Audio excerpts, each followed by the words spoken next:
While it hasn't been confirmed, there are a lot of stories right now that the alleged assailant in the D.C. shootings of the two National Guard members was part of a zero unit in Afghanistan during the Afghan conflict. Zero units were a number of units that were sponsored and supported and trained by the CIA to conduct missions like night raids, which were designed to go after high value targets in remote areas. The Afghans that were members of these units were the most highly vetted and background checked members of the Afghan military that were used by the U.S. military and the CIA in operations in Afghanistan. They worked closely with the CIA, who led the teams. There was always an operative with them on any mission. They also worked with Special Operations Command. They did not work with regular military, so that there was plausible deniability. These units were spread across the country and were used to go after, as I said, high-value targets, Al-Qaeda, Haqqani network, Taliban leadership. There are a lot of reports that these raids that took out some of these leaders also resulted in the deaths of many innocent Afghans. If you think of kill teams in a conflict, these were kill teams. While members of the zero units and anonymous sources within the CIA say that they took every step to avoid extrajudicial killings, aka murder, during these operations, there are a series of articles, especially ProPublica, I believe 2022, 2023.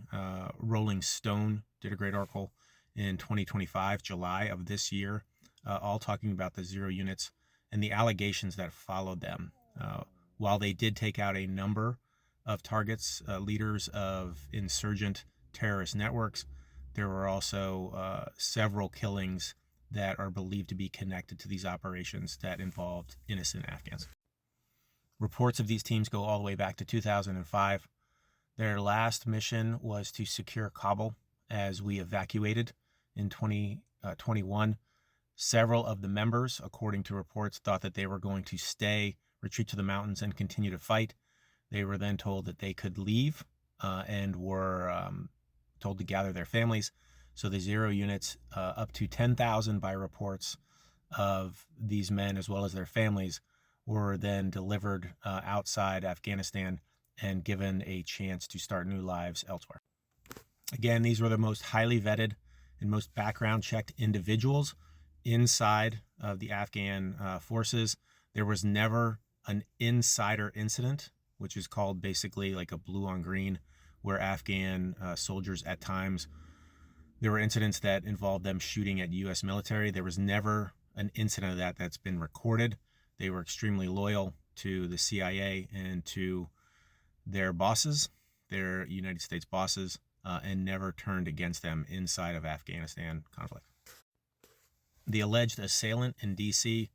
worked underneath the Obama administration, worked for 4 years under the first Trump administration, worked for a short period of time under the Biden administration before the evacuation. He was then brought to the States and wound up in Washington. After being granted asylum in April of this year under the Trump administration, 6 months later, he then allegedly drove to Washington, D.C., where he shot 2 National Guard members. This also happened to take place in the middle of several controversies surrounding the current president of the United States, Epstein files, whether the peace plan he said that he developed for Ukraine and Russia was actually a Russian wish list. Also, illegal orders in Venezuela, apparently happening in Venezuela, targeting ships, which the UK, which has led the UK to stop sharing intelligence with us because they believe they are extrajudicial killings, aka murder. And several JAGs within the United States military have expressed worry and concern about these orders. So in the middle of all this, an individual who has been trained by the CIA for years, operated under the Trump administration, among others, for 4 years, and was granted asylum by the Trump administration, chose to drive to D.C. from Washington State, leave his family of 5 children and his wife, and shoot 2 National Guard members. He is not currently cooperating. He did not have ID on him at the time. He is still wounded and in the hospital. So please ask questions. Please ask questions. There's a lot going on here. As always, please send thoughts to the family and friends of the 2 National Guardsmen. Sarah Beckstrom passed away. Andrew Wolf is still in critical condition. Please think about them. But I hope a little bit of information about the Zero units helps you in the background of this alleged assailant as we get into more and more regarding this incident. I highly recommend you go look at the article in Rolling Stone from July of this year.